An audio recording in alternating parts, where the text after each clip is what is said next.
Good morning all of you. Physics शिका मराठीत या आपल्या यूट्यूब चॅनलमध्ये सर्वांचं हार्दिक स्वागत.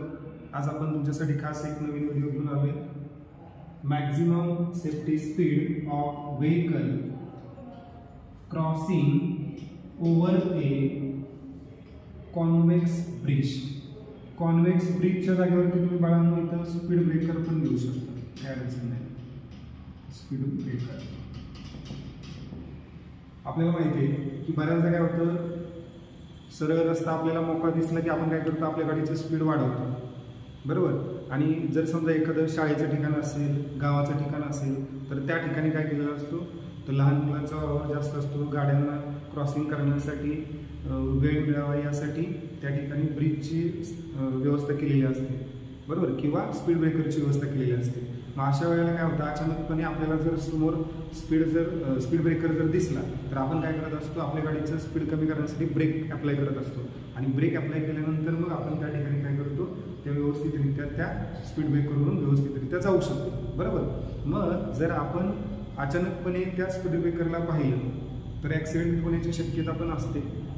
कदाचित आपल्या स्पीडबरोबर एखादी गाडी आपल्या पाठीमागं असेल तर आपलं स्पीड मेंटेन होईल, कारण आपण ती पाहिले. पण पाठीमागील गाडीला आपण स्पीड कमी केलेलं लक्षात येणार नाही, ती गाडी आपल्याला येऊन म्हणजे ॲक्सिडेंट करू शकते. मग अशा वेळेला थोडंसं भान ठेवून मिररमध्ये पाहून आपण आपल्या गाडीचं स्पीड कमी करतो आणि त्या ठिकाणी त्या स्पीड ब्रेकरवरून प्रत्येक वेळेला सुरक्षित जात असतो, बरोबर. जर समजा असं नाही झालं, आपण जर आपलं स्पीड कमी नाही केलं आणि आहे त्या स्पीडमध्ये आपण त्या स्पीड ब्रेकरवरून गेलो तर काय कंडिशन होऊ शकते. तर एक गोष्ट आहे लक्षात घ्या, समजा आपण या सरळ रस्त्यानं जर आलो तर आपली गाडी स्ट्रेट लाईनमध्ये असते, त्यामुळं आपल्या गाडीची मोशन कोणती असते, लिनियर मोशन, बरोबर. ज्या वेळेला ती गाडी या पॉईंटला येईल, इथून ते इथपर्यंत हा कर्व पाथ कन्सिडर करणार, बरोबर. आणि त्यावेळेला या गाडीची मोशन कोणती असते, सर्क्युलर मोशन. आता कर्व कॉन्व्हेक्स टाईप आहे, बहिर्वक्र टाईप आहे. मग कॉन्व्हेक्स असेल तर त्याची रेडियस या दिशेने असेल, मग सेंटर बी या दिशेने असणार, बरोबर. मग सेंटरकडं फोर्स या गाडीवरती असला पाहिजे, तरच गाडी या रस्त्याला धरून इकडे जाणार, बरोबर. पण आपल्या गाडीचं स्पीड खूप जास्त आलं, गाडी येणार या ब्रेकरवरती, स्पीड ब्रेकरवरती जाईल आणि गाडी डायरेक्ट या दिशेनं झोपली जाणार, बरोबर, फेकली जाणार वरच्या बाजूला, बरोबर. आणि मग ती रस्त्याला लागून असेल का, नाही, बरोबर. मग हे कधी जर स्पीड आपलं जास्त असेल तर मग हे स्पीड किती असायला पाहिजे, त्यावेळेला आपण या रस्त्यावरून सुरक्षितरित्या जाऊ, बरोबर, ते आपल्याला इथं पाहिजे.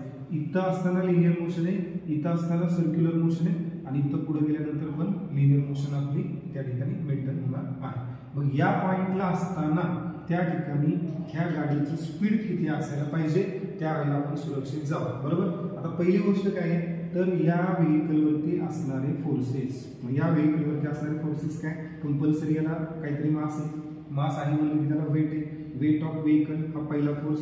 दुसरं म्हणजे काय, तर या गाडीची चाकं आणि हा रस्ता, सरफेस ऑफ रोड यांच्यामध्ये त्या ठिकाणी कॉन्टॅक्ट होणार, आणि या कॉन्टॅक्टला एक्झॅक्ट परपेंडिक्युलर असलेला एक फोर्स असतो, तो आहे नॉर्मल रिॲक्शन. दुसरा फोर्स काय, नॉर्मल रिॲक्शन. आता या ठिकाणी फ्रिक्शन फोर्स असेल का, नाही. फ्रिक्शन कुठं होणार, इथून येत असतानाच कुठेतरी या ठिकाणी या पॉईंटला फ्रिक्शन असू शकतं तुम्ही, कारण त्या ठिकाणी गाडीची स्पीड कमी करताय. पण या पॉईंटला कॉन्टॅक्ट सरफेस कमी असतो, त्यामुळे या ठिकाणी फ्रिक्शन जास्त होणार नाही, निग्लिजिबल असेल पण निग्लिजिबल असेल, त्यामुळे इथं फोर्स ऑफ फ्रिक्शन इंट्रोड्यूस करायचं नाही.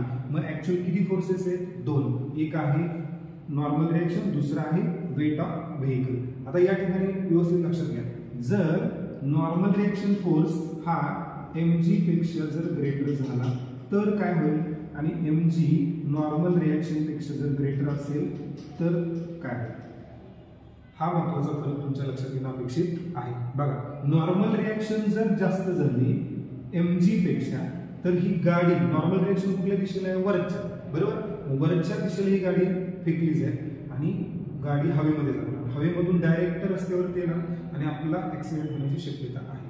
म्हणजे कंपल्सरी या केसमध्ये नॉर्मल रिॲक्शन वेटपेक्षा जास्त असून चालत नाही. मग त्यासाठी काय करावं लागेल, तुमच्या गाडीचं वेट काय पाहिजे, जास्त पाहिजे. काय पाहिजे, जास्त पाहिजे. म्हणजे mg ग्रेटर दॅन n असणार. काय असणार आहे, mg ग्रेटर दॅन n, कारण आपण या स्पीड ब्रेकरवरून या कॉन्व्हेक्स ब्रिजवरून सुरक्षितरित्या जाते याचा अर्थ गाडी रस्त्यालगत आहे, म्हणजे वेग हे नॉर्मल रिएक्शन पेक्षा जास्त आहे, म्हणजे रिझल्टंट फोर्स या दिशेने आहे. मग हा रिझल्टंट फोर्स किती आहे? mg का नॉर्मल रिएक्शन पेक्षा मोठा आहे म्हणून तो mg आहे का? नाही. तो कोणता आहे? mg minus n. कोणता आहे? mg minus n. समजा हा फोर्स आहे 2 न्यूटन, समजा हा फोर्स आहे 10 न्यूटन, तर या गाडीवरती असणारा जो खालच्या दिशेने फोर्स आहे तो 10 न्यूटन नाही, 10 न्यूटन नाही, तो कोण आहे? mg minus n. म्हणजे काय? 10 मायनस 2 दॅट इज 8 न्यूटन. किती आहे? 8 न्यूटन. म्हणजे टोटल फोर्स आहे mg मायनस n. बरं, हा फोर्स कसा आहे? along the radius. कसा आहे? along the radius. आणि तो काय प्रोव्हाइड करतोय? Necessary centripetal force. काय प्रोव्हाइड करतोय? Necessary centripetal force. therefore we can write mg minus n provides necessary centripetal force. therefore mv square by r is equal to mg minus n. Equation 1. आपल्याला एक condition माहिती आहे की ज्या वेळेला गाडी त्या रस्त्याच्या कॉन्टॅक्ट मध्ये आहे तोपर्यंत गाडी सुरक्षित आहे. आणि ही कंडिशन जी आहे ती कधीपर्यंत असते? जोपर्यंत नॉर्मल रिएक्शन ही वेट पेक्षा काही कमी आहे तोपर्यंत. मग जस्ट कॉन्टॅक्ट साठीची कंडिशन अशी आहे, but for just lose contact, म्हणजे समजा त्या गाडीनं कॉन्टॅक्ट सोडायचा आहे, सोडलेला आहे का? नाही. अशा वेळेला नॉर्मल रिएक्शन ही 0 असू शकते. नॉर्मल रिएक्शन काय असू शकते? 0 असू शकते. 0 नाही पण 0 असू शकते. therefore इक्वेशन 1 बिकम्स, आता इक्वेशन 1 हे mv square by r is equal to mg आणि मायनस n जो आहे तो काय होणार? 0. therefore we can write mv square by r is equal to mg. हा m अंशात आहे, डाव्या बाजूला इकडे गेलं छेदाचं आहे, m काय होणार आहे? कॅन्सल. आणि हा r जो आहे तो काय छेदामध्ये डाव्या बाजूला, तो अंशामध्ये गेला तर इकडं उजव्या बाजूला अंशामध्ये जाईल आणि r इंटू g होईल. मग v square is equal to काय rg. आता आपल्याला पाहिजे वेलॉसिटी, बरोबर आहे का? मग स्क्वेअर घालवला पाहिजे. मग इथं काय करावं लागेल? Taking square root on both side. दोन्ही बाजूला काय घेतलं? वर्गमूळ. आणि इथं स्क्वेअर रूटला स्क्वेअर गेला आणि इथं मग तुम्हाला maximum safety speed of vehicle over crossing over a bridge हे काय असणार आहे? Vmax is equal to root of rg. हे तुमचं स्पीड असायला पाहिजे. त्यावेळेला तुम्ही या ब्रिजवरून, या स्पीड ब्रेकरवरून सुरक्षितरित्या जाणार आहात. कळले का? ही स्पीड कुणावर डिपेंड आहे? Radius of that bridge and the acceleration due to gravity. Thank you.